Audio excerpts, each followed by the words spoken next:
Hey everyone, welcome to How to Trick a Fish. Today I'm going to talk you through my lure bag, what I like to put in it, how I like to pack it.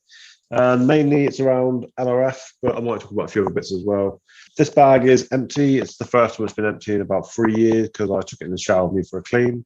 It isn't a brand you probably know. I can't even remember what it's called. I picked it up in a Class Olsson sort of Swedish style shop up in London a few years back. Basically, I wanted a cheap lure bag to get me through, but it's been brilliant, so I haven't changed it. I've actually gone online several times to try and find more to buy them, but I can't actually find them, so I don't know if they've stopped making them or they just stopped doing them in the UK. It's been a brilliant lure bag. The only complaint I've got, these plastic bits sort of squeak while you walk, so I'm gradually changing them out. This side I've already changed onto a large carabiner instead. This side will be get changed the next time I get a large spare carabiner. Talk you through the bag quickly. It's sort of handbag size, shoulder strap, adjustable. I keep it sort of as long as possible. It sits just on my waist so I can sort of reach down and do stuff, bring it up around my chest if I need to. Perfect for what I need.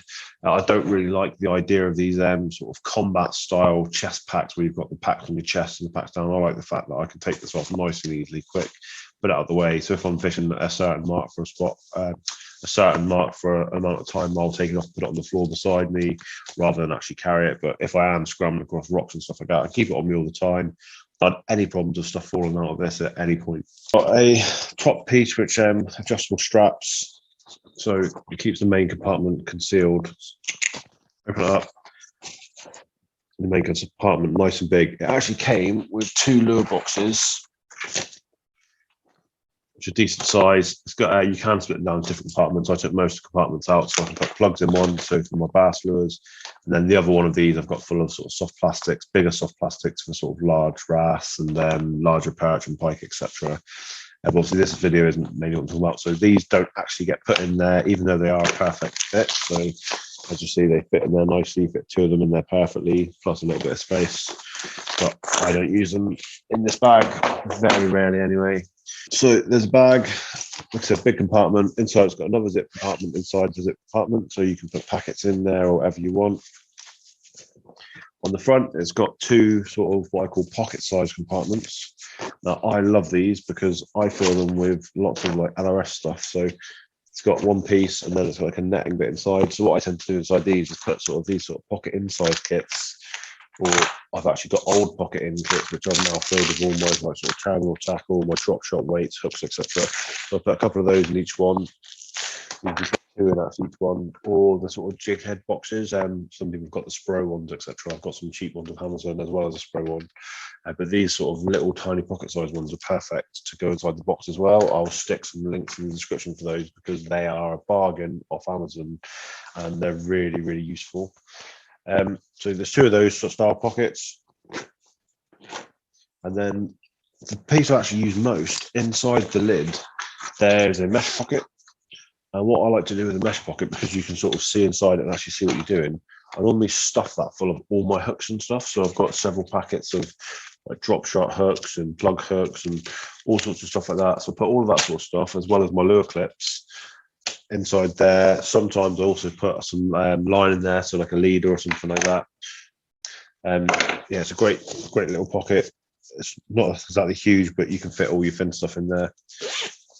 There's a back pocket to the bag, and what I tend to put in the back pocket is all my tools and bits and bobs. So I've got a hook sharpener, which I recommend everybody gets and carries at all times. It's a lifesaver when your hooks are starting to get a bit crappy, or in fact, just if you're generally fishing it, you should always have sharp hooks. It increases your hookup rate. So I put that in there. Got large forceps and small forceps, although I can't see the small forceps. I've got a clue where they've got at the moment. They are forceps and small forceps. Decent quality scissors. Now these, I've got like a screw tightening bit, so I actually tighten these, make sure that they're really tight. They're perfect for cutting braided line. And then I keep these in there when I'm not actually fishing. When I am fishing, I normally stick a carabiner on these and stick them on one of the belt loops of my trousers. And these are sort of my multi-use pliers, different size pliers and stuff. So whatever you've got anyway, make sure you've got them to hand and get them quickly. Great for sort of unhooking fish or for bending out hooks, whatever you want them for. Okay, oh yeah, competition cards. So also either in the chest pocket on my coats or in the bag. I normally tilt, like you see here, this is the same competition, the Big Lurf competition at the moment. So shout out to Ben and the boys over at the Big Lurf. So the main compartment when I'm fishing LRF, the first thing that goes in there every single time is my large Systema tub full of Isome. I can also put links in these. I've searched high and low for a long, long time to get the type of Systema tub or type of clip lock tub that is 100% leak proof. I trialed this for ages with water before I used it. It's absolutely wedged full of like stuff at the moment. It's got loads of the old Isome Eco Gear liquid at the moment, and it doesn't leak at all upside down on its side. Had this one going probably since about late July, so 5-6 months now, and it's not leaked. It's been brilliant. So I'll stick a link in the description for those, but that goes straight in there, and it's exactly the right size for this lure bag, which is great. What I then tend to put in is my large Storage stocker, which has got some soft plastics and stuff already rigged up, as well as a whole range of different jig heads ready to go. My favorite type of fishing is jig head fishing. I absolutely love it. I tend not to drop shot very much unless I'm in a competition trying to pick out different species. There's just something about the aggy sort of pelagic style of fishing that I love. I love going at night time, especially under lights and stuff like that, trying to pick out things like pollock and scad and mackerel and herring. I just absolutely love that sort of fishing on the drop, and then cast and retrieve and just trying to pick out sort of hard fighting fish that chase a lure down. And I also like bouncing jig heads around rock pools and around the walls and stuff on harbours and along the bed on sandy flats and beaches. Just love this style of fishing. So that goes in there quite nicely. And then I tend to put in stuff that I'm using on a day-to-day basis to sort of for competitions or for whatever I'm using. So things like my measuring tape. I've got a sort of spray one. This actually, sometimes I clip it on the side if I haven't got room, but that'll go in there. Head torches, stuff like that. Because all my terminal tackle is normally in the front of my bag. So I don't really need to fit much terminal tackle in the main compartment. I also sometimes put things like drinks and stuff like that in there. It's actually, even with those in there, it's still got loads of space. Sometimes I put in, like, say, leaders and stuff like that, or lines. I'll quite often put a spare reel, or if I'm taking a couple of rods, I'll put 2 or 3 reels in the bag. The other thing I do, depending on the different types of fishing, is I put my different types of boxes in there. So I've got pre-made drop shot rigs. That box fits in there quite well. My little boxes of cranks and stuff like that. And then these are double-sided, so I've got the metals from going trout fishing. I've got all my spinners and stuff like that in there. Plugs and jigs. I've got another one of this same type of box, which has got all my metals in it for sort of LRF style metal fishing. So this has been really good fun in the summer for my bass fishing and nighttime fishing for stuff like that. So I have got a few plugs in here as well, but mainly it's full of all my metal lures. Also pre-rigged soft plastics, things like the fish black minnows and stuff like that. I like to keep them there to keep them from getting damaged in the bag. So they fit in there quite nicely as well. You can fit sort of 5 or 6 different boxes in here. And then because the bag is adjustable as well, even if you absolutely ram it packed, you can get these, you can extend the straps on it and still strap enough stuff in there and nothing falls out. And the bag also got a handle on the top. It's handy sort of grabbing it, moving it around. Sometimes if I'm using something like a packet of Isome or Eco Gear or Gulp or something that I haven't actually put into my tub yet, I'll put the loose packets in. I've got this theory that everything works, and when you mix it all together, it still works, but there's a flavour sometimes that they're after, or a scent that they're after, and you just don't seem to get it. And I do find that you sometimes switching to a Gulp from the packet. So these are the Gulp camo sandworms, which I think a lot of people love anyway. But if I switch to a Gulp sandworm after using one from the tub, the second that hits the floor, I get a bite. And it's just, maybe it's just a confidence thing, but I think sometimes it's where I've keeping some in their packets. Same with the Isome. I've got some Isome still in their packets as well. Just in case you are going to try for a different scent. So I'll keep some of those loose. Sometimes, like I said, they've got the sort of compartments inside the bag, which are perfectly sized for the little packets, and the back, and that's great for that as well. So yeah, keep some stuff like that in there. Also, I've got my little book, which sometimes I put in the front pocket. So if I'm on a species hunt, I'm not the best at fish ID, especially because of my colour blindness. So there's other things in there. It tells you about position of lateral lines and position of fins and stuff like that, position of eyes, gill rakers. So this is brilliant. I've got about 6 different versions of this book in all different sizes. This is the smallest sort of pocket version I could find, picked up in a charity shop, God knows when. But yeah, it's a great little book. It's the Collins Gem, Collins Gem Guide, Freshwater and Saltwater Fish. It covers all of Europe, not just the UK. If I can find it, maybe it doesn't have as much there, does it? Yeah. So normally it's sort of got a map on each page as well, showing you sort of where you might find it. The slightly bigger version of this book goes into much more detail. It's a really, really good book to get. I'll see if I can find the link. I don't know if I will because they're old as the hills. If I can find the link, I'll stick it in. Inside that lid compartment, I've always got a split shot. I do actually keep them in my little terminal box as well. Where I've got my drop shots and stuff like that. I'm going to open this without spilling it everywhere.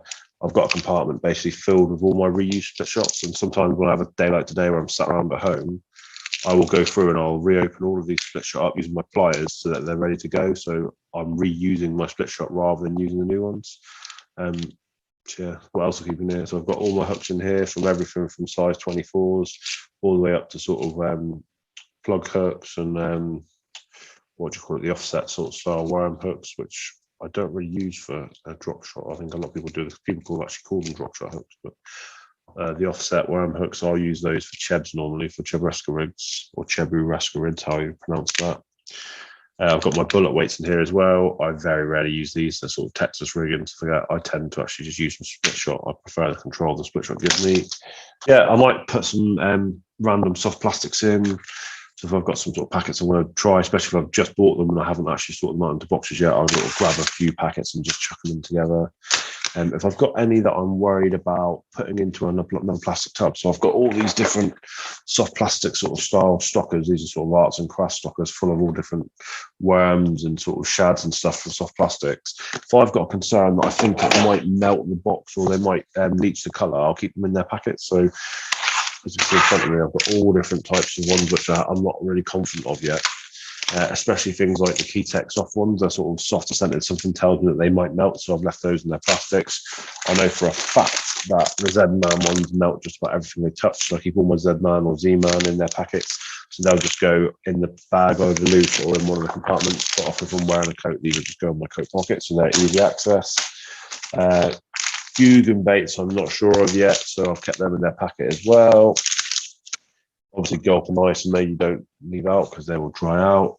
Oh, hooks to nylon. In that section where I keep my hooks, I will keep hooks to nylon. If I see something amazingly small and exciting, I will try and go down to hook to nylon with a little bit of split shot on and try and see if I can pick out smaller fish. Obviously, if I'm on a pike session as well, I'll also have wire. I don't know if I've got any to hand here, but I normally use like a not too kinky wire. But at the moment, I'm living down on the coast, so I've not really done any freshwater fishing in quite a while. So don't really carry metal tracers with me.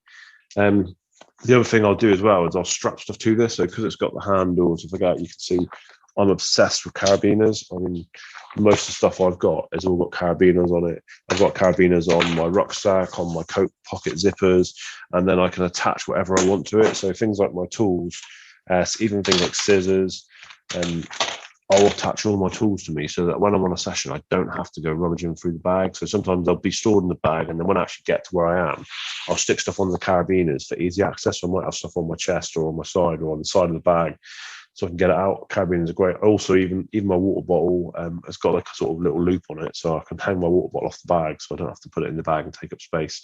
I've got quick access to water. Yeah, I would love to hear in the comments what you use, what lure bag you're using. Do you care what brand it is? Or are you like me and you just want the most versatile quality bag you can get your hands on? I mean, this is a really, really good canvas material. I can feel inside it. It's all been sort of waterproof lined. And actually, when I was in the shower, I noticed that actually when I was sort of running over it, it just filled up with water and it held the water. So the bag's actually really, really waterproof as well. And I can't believe I paid about 25 quid for this. It's such a good bag, considering it came with the 2 lure boxes as well. Whereas if I was to get something similar from one of the leading brands, I won't mention any names, it's probably talking sort of 40, 50 quid for a decent bag like that. So I want to ask you, do you care what brand your bag is, or do you want quality over sort of fashion, shall I say? Anything else you want to know in the comments, let me know. If you want to, got any more ideas about videos. So the reason I'm making this at the moment is I can't go out fishing because I'm isolating with COVID-19. So don't worry, you can't catch it through the screen. But yeah, so I'm going to make a few videos like this about all the gear. I'm going to do some Zoom calls and stuff. Give me a shout out if you would like to jump on a Zoom call with me and we'll record one. And we can put some stuff up. So yeah, really interested to hear what you guys actually want to talk about, what you want to hear about. Thanks very much, everybody. Have a wonderful Christmas and a happy New Year.